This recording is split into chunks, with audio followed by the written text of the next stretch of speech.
ബസ്സിൽ ബോധം കെട്ട് വീണ യാത്രക്കാരന് തുണയായി ബസ് ജീവനക്കാർ. കോഴിക്കോട് മുക്കം കൂടരഞ്ഞി റൂട്ടിലോടുന്ന KBT ബസ്സിലെ ജീവനക്കാരാണ് ബോധക്ഷയമുണ്ടായ യാത്രക്കാരനെ തക്ക സമയത്ത് ആശുപത്രിയിലെത്തിച്ച് രക്ഷകരായത്. കോഴിക്കോട് മുക്കം കൂടരഞ്ഞി റോഡിലോടുന്ന KBT ബസ്സിൽ മെഡിക്കൽ കോളേജിൽ നിന്നും കയറിയ യാത്രക്കാരനാണ് കുന്നമംഗലത്തെത്തിയപ്പോൾ പെട്ടെന്ന് ബോധക്ഷയമുണ്ടായത്. ഇയാളുടെ സമീപത്തുണ്ടായിരുന്ന യാത്രക്കാർ വിവരമറിയിച്ചതോടെ ബസ് ജീവനക്കാരായ ഡ്രൈവർ സാദിഖും കണ്ടക്ടർ സിബിലും ക്ലീനർ ഷഫീഖും ചേർന്ന് ഒട്ടും സമയം കളയാതെ ബസ്സിൽ തന്നെ അടുത്തുള്ള കുന്നമംഗലം കുടുംബാരോഗ്യ കേന്ദ്രത്തിലേക്ക് എത്തിക്കുകയായിരുന്നു.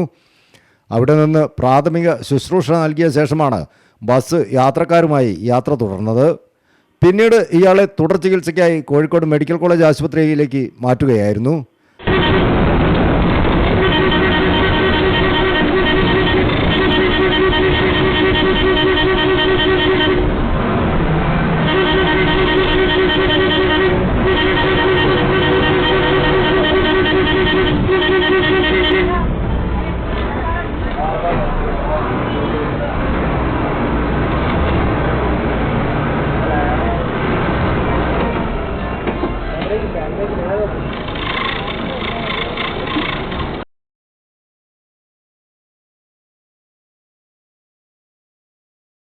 തങ്ങളുടെ ഡ്യൂട്ടിക്കിടയിലും ഒരു മനുഷ്യജീവൻ രക്ഷിക്കാൻ ഇവരെടുത്ത സേവന സന്നദ്ധതയെ യാത്രക്കാരും കണ്ടുനിന്ന നാട്ടുകാരും സർവാത്മന പ്രശംസിക്കുകയും ചെയ്തു.